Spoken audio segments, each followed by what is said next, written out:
Morning. It's Sunday morning the 3rd. I've got to get on with this truck to get it out of the way. We've sorted a lot of electrical gremlins out of it, and today I'm going to try and find out why the interior lights won't switch on with the doors opening and closing. And I just thought it would be a nice time to show you what we can use, cheap things we can use to find out electrical faults and trace wiring. Now, good old multimeter.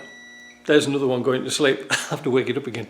But these things, cheap as chips, and usually most of the time you either use it for finding a voltage or you use it as a ringer to find. So you press your little button, there you go, and then when you put these two bits together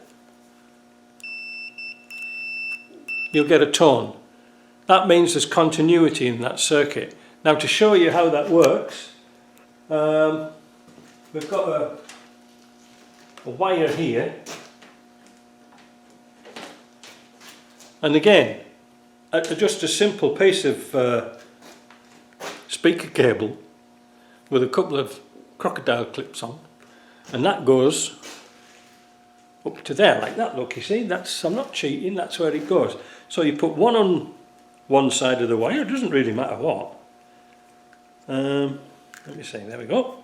So that's onto the black side, and the red side goes onto here. So what's happening is, when I touch this, it should make a sound. That means all along this wire here, it's joined at the other end up here. That means we've got continuity all the way through that wire. If there was a break, it wouldn't sound. So there's one thing you can use it for. It's pretty good. But we can take it on to a next level. I'll just shut this off, wait a minute. We'll take it on to a next level with a ringer, tone generator, and that's really good for finding wires in harnesses. Another good cheap and cheerful tool, well, not so much cheap, but they're very good for finding faults in wiring harnesses and brakes, is one of these tone generators. This is the other part of it. So you put one part onto ground.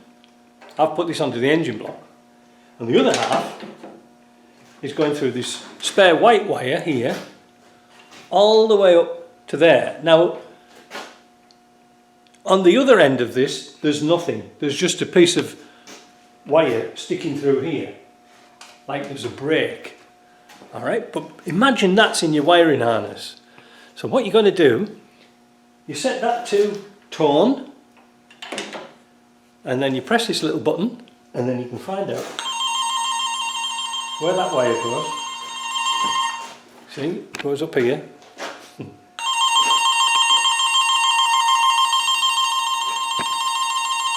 All the way to the end.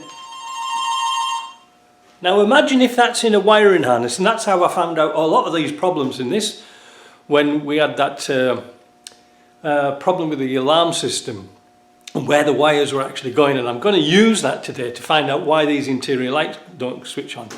So if you've got your wiring harness, and Land Rover in their infinite wisdom put it in the chassis of all places, where it's all banging around and getting cut and frayed, but if you have a break in that wire, even through the chassis, you should be able to find out the point where it is. Or alternatively, if you put the connector, this actual generator itself here, on a known end of a wire that goes into your harness, like the one that clips into your bulkhead on there, press your generator, and you can go to the back end of the truck and find out exactly if there's a current coming through it, or there's tone coming through it, so you can find out which wire it is. I know it sounds stupid, but sometimes it's really easy, because I've had wires that somebody's bodged up before and cut the harness halfway through and joined different wires together, so you want to find out which wire is which. And this is really, really, really helpful. I mean, it's one of the cheapest things you can get. And you can get, when you get one of these things, just let me get this set up. It comes with different connectors on here for connecting up to telephone lines and internet connections. When wires are buried in walls, so you can find them inside a wall. If you're looking for a wire that's hidden inside a wall, for example, you want to trace it, you can do it with that. Make sure there's no current going through it. Just make sure it's off. You don't want to be messing about with house electric, because that can be a bit nasty if you don't know what you're doing. But next handy tool is one of these clamp meters. They're really, really good if you've got problems with charging, or something's discharging overnight and you can't find where it is. Clamp that onto your battery, and it will tell you, if you set it to DC amps, it will tell you if something's pulling a charge. Something's live all the time. So then you can actually go around with a fuse and pull your fuses off one at a time till this goes to zero or close to zero.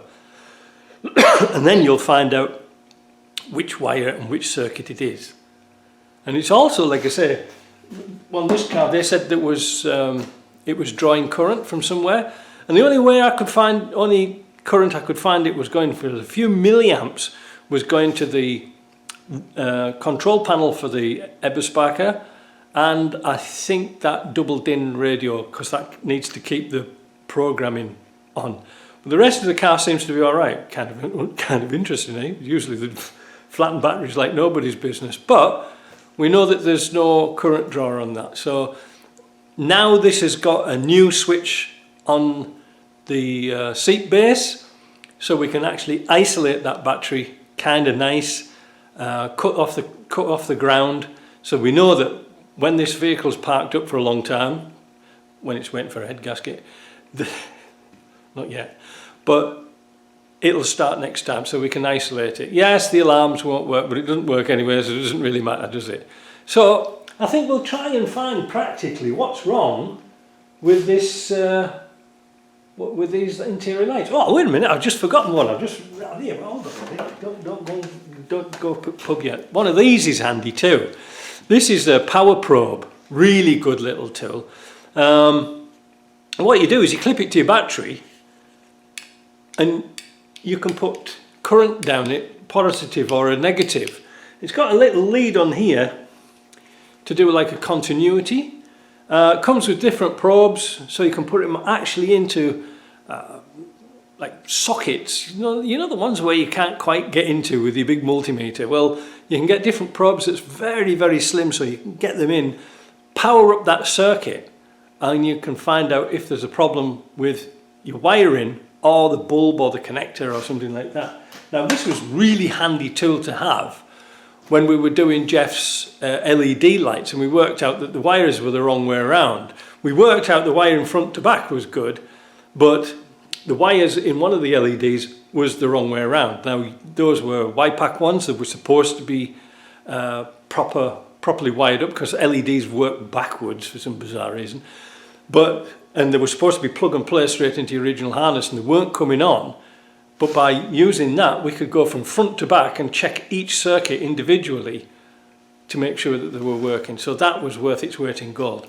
Now, let's get set up and have a look and see what's happening with these interior lights, because the interior lights, the switches are in the doors, as you know. They all get rusty and corroded.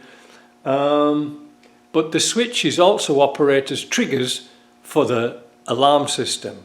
Most important. And also, the driver's door, for some bizarre reason, is on a separate circuit to the rest of the wires, and it goes through that little green 10AS alarm. So is it the 10AS alarm problem? Can we sort it out? I don't know. Let's go and have a check. Right, so